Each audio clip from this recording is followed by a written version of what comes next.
নিরামিতে সবাইকে স্বাগত। আজকে আমি দেখাবো পাউরুটি দিয়ে কাঁচাগোল্লা। দেখুন কিভাবে সহজ করে আমি পাউরুটি দিয়ে কাঁচাগোল্লা তৈরি করি। প্রথমে এই পাউরুটির যে ব্রাউন পার্টসগুলো আছে এগুলোকে আমি কেটে নেব।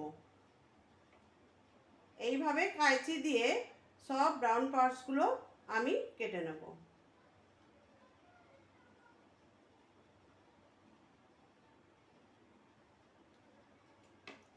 আর এগুলো ফেলে দেওয়া যাবে না, এগুলো দিয়ে আমি মানে পিষে যদি রেখে দিই বাড়িতে যে কোনো কাজে ব্যবহার করা যাবে।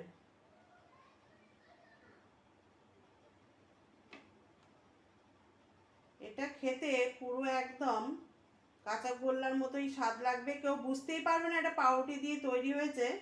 না বললে কেউ বুঝতে পারবে না এটা পাউরুটিরই মিষ্টি।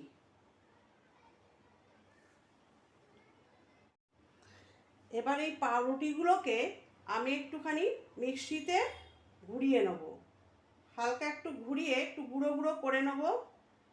তারপরে আমি তৈরি করবো। এটা করতে কোনো রকম গ্যাস ট্যাস লাগবে না, গ্যাস ছাড়াই এই মিষ্টিটা তৈরি হবে। আমি একটুখানি মিক্সিতে ঘুরিয়ে নিচ্ছি।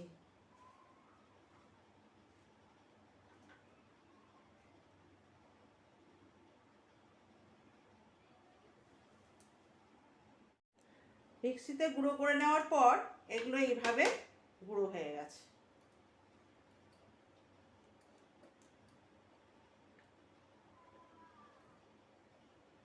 এই দেখুন, এগুলোর মধ্যে একদম ঝুরঝুরে সুন্দর গুঁড়ো হয়ে গেছে। এবার আমি এর মধ্যে আস্তে আস্তে মিলাবো চিনির গুঁড়ো আর দুধ পাউডার। আধ বাটি চিনি দুধ পাউডার দিচ্ছি।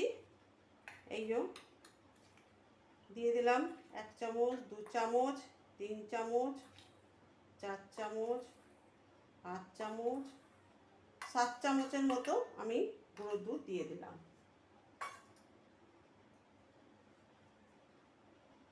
ওই 7 চামচই আমি দিয়ে দেব চিনির গুঁড়ো।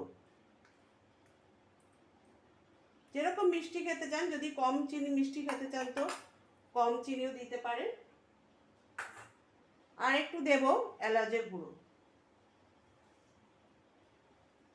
দিয়ে দিলাম। এটা ভালো ফ্লেভার আসার জন্য এটা দিয়ে দিলাম। এবার আমি নিয়ে নিয়েছি একটু লিকুইড দুধ।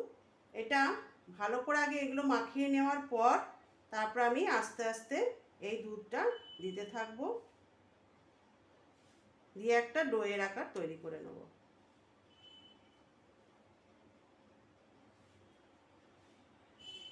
এটাকে ভালো করে মাখিয়ে নিতে হবে।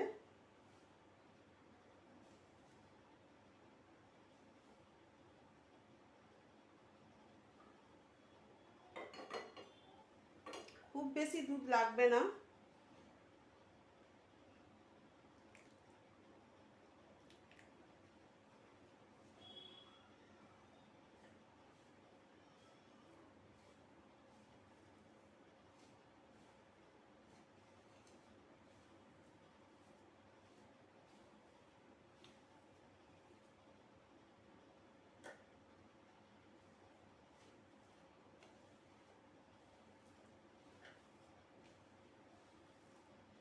এই দেখেন, অল্প একটুখানি 2-4 চামচের মতন দুধ দিতেই এটা একটা ডোয়ের আকার তরুণ হয়ে যাবে।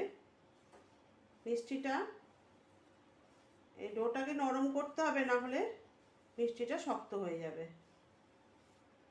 এই হয়ে গেছে আমার, আর দেব না দুধ, হয়ে গেছে আমার তৈরি করা এটা।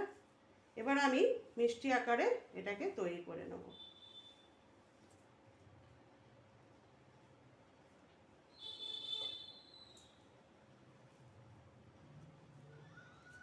খুব চটজলদি এই মিষ্টিটা তৈরি হয়ে যায়।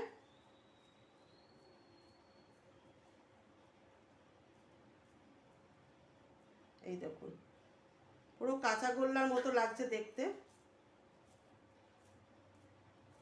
এইভাবে আমি সব মিষ্টিগুলোকে তৈরি করে নেব।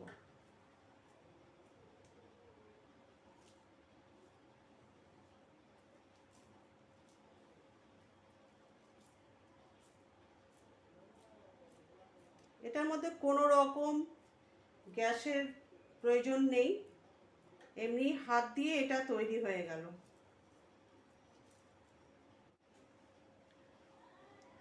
তৈরি হয়ে গেছে সব কটাই আমার কাঁচাগোল্লা তৈরি করা হয়ে গেল। এবার আমি এর ওপরে একটা করে কাজুর দানা বসিয়ে দিচ্ছি।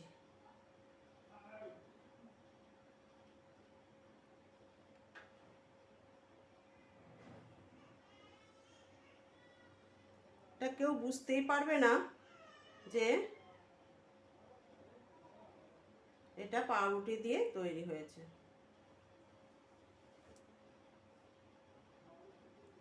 এই দেখুন কি সুন্দর এই কাঁচাগোল্লা তৈরি হয়ে গেল। অপূর্ব স্বাদ হয় খেতে, আপনারা একবার বাড়িতে বানিয়ে দেখুন। দেখুন কাঁচাগোল্লা। একটা লাইক শেয়ার করবেন, রেসিপিটি ভালো লাগলে আপনারা বাড়িতে বানিয়ে দেখুন কীরকম লাগে এটা।